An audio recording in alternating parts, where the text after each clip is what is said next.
Quand on fait du désherbage mécanique, on vise le contrôle des adventices, certes, mais en même temps, on intervient sur le sol à travers différentes composantes du sol, composantes physiques, composantes chimiques, composantes biologiques. C'est-à-dire qu'en ayant un travail mécanique sur la structure du sol, on va relancer l'activité des micro-organismes, on va favoriser l'activité des vers de terre, on va favoriser l'infiltration de l'eau, enfin, etc., etc. Donc, autrement dit, on a d'autres aspects agronomiques tout à fait intéressants liés à cette intervention mécanique. Les conditions idéales pour intervenir en désherbage mécanique dépendent de la situation de la parcelle. La décision doit se prendre à la parcelle. Il faut éviter les conditions trop humides d'une part, les conditions trop sèches d'autre part.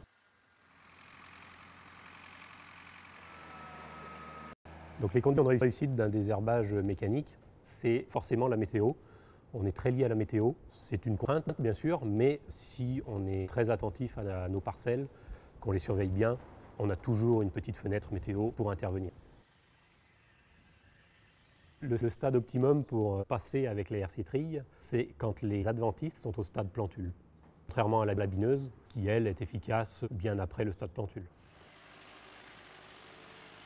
Avec le désherbage mécanique, il faut intervenir dans les conditions plutôt séchantes pour être sûr que les plantules d'adventices que l'on a déterrées du sol puissent sécher au niveau de la surface du sol. Donc il faut du vent et du soleil de préférence.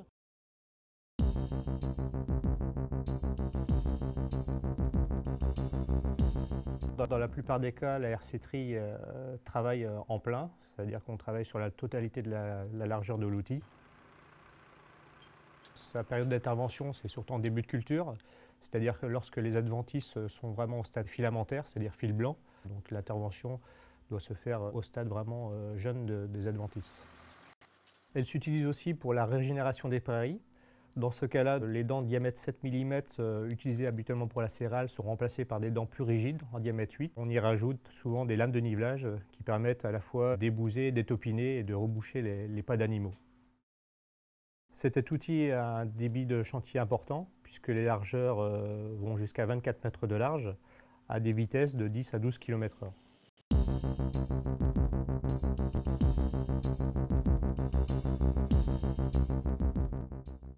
La houe rotative est un outil de désherbage non sélectif.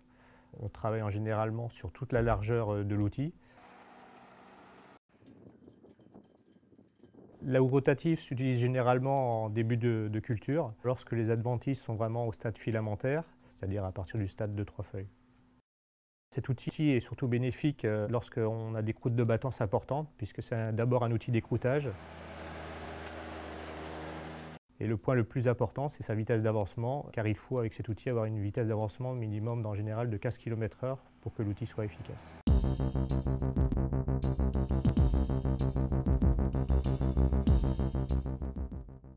Contrairement à la hercétrie et la houe rotative, la bineuse s'utilise pour biner mécaniquement l'interrang, c'est-à-dire qu'elle ne travaille pas en plein.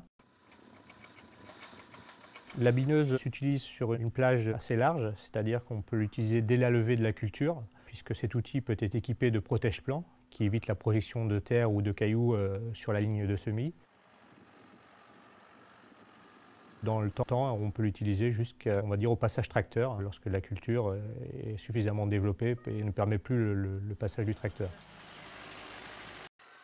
La bineuse a une action mécanique plus importante que la houe rotative et la hercétrie. C'est un outil équipé de dents et de socs qui permet donc à la fois de venir scalper et couper les racines des adventices et aussi d'avoir un effet d'aération du sol qui est bénéfique au niveau hydrométrique.